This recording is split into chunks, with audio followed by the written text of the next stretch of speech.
Teachers showdown over sex, sports, and state power. The fallout after the Department of Ed slams California for violating Title IX by including transgender athletes. And with the president of the Chicago Teachers Union said that it's stirring a lot of controversy.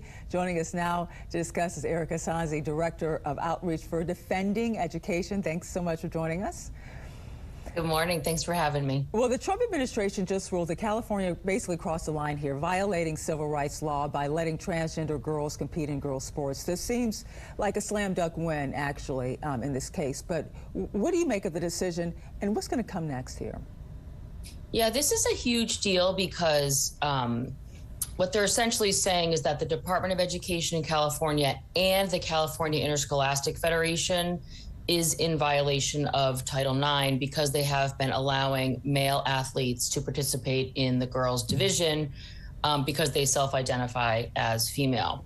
And part of the issue here is that Governor Newsom of California has publicly come out and said that this is unfair.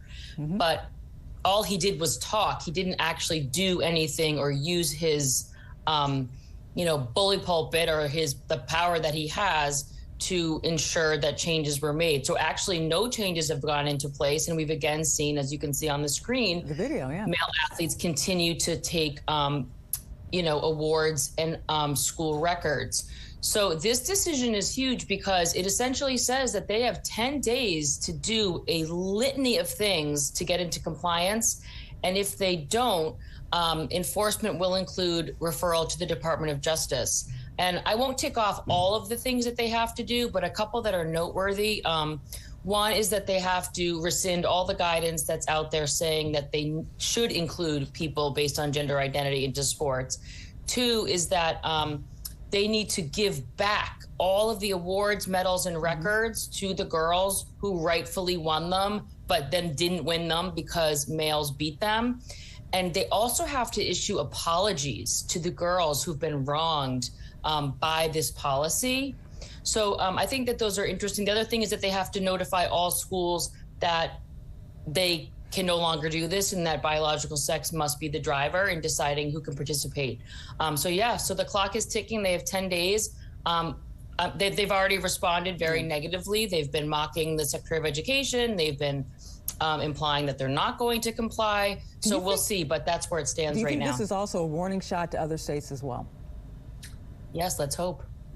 Okay, let's move on to what's happening in Chicago at this point. The Chicago's Teachers Union president, Stacey Davis Gates, she quoted, I was listening to her speech, she quoted civil rights activist author James Baldwin during a speech saying this: "The children are always ours, every single one of them, all over the globe." Now, she anticipated, when you see the video, she anticipated some pushback to this. We're going to play what she said. CTU thinks your children are its children. Yes, we do. Yes. CTU thinks all children belong to it, and there's socialist conspiracy ideology. Well, I don't know about all that, but we like children. We educate them, we nurture them, we protect them, we support them, we negotiate for them. Now, the part of this, obviously, that's getting a lot of play is that when she said CTU thinks your children are its children, and then she said, yes, we do. And you kind of heard her explanation, kind of saying that they're kind of wrapping their arms around children. But you say this is emblematic of something else. What is that? Well, first of all, her delivery is obviously meant to sort of be obnoxious and sort of like stick her finger in the eye of parents who have concerns about this. I think that, again, I think the way that she said this is unsettling. So on the one hand, is it normal for educators and principals and people to say things like, oh, my kids were so distracted in school today because the prom's tonight, or, our kids come in, way below grade level. Those are shorthands, and I do not think that they are worthy of criticism at all. But in this case, she really was, again, not talking about a school, but she's talking about the union. And the union represents adults. They don't serve children. They don't negotiate on behalf of children. They negotiate on behalf of themselves. And again, it's one thing if they were a really successful, healthy entity wrapping their arms around kids, but they spend $8,700 per kid. They have 55 schools with zero proficiency. Sorry, my dog is growling at me at the moment.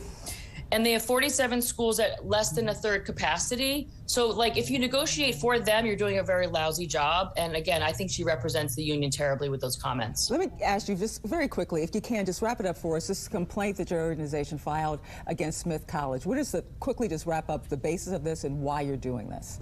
Smith College is an all-women's college. It's largely the reason why people choose to go there, and they now allow males to attend. And they have, again, all these same policies like in California. It's all gender identity based now, which means that they too are in violation of Title IX. People who identify as women. That's what you're talking about here. Yep. And you're suing to what? Stop that?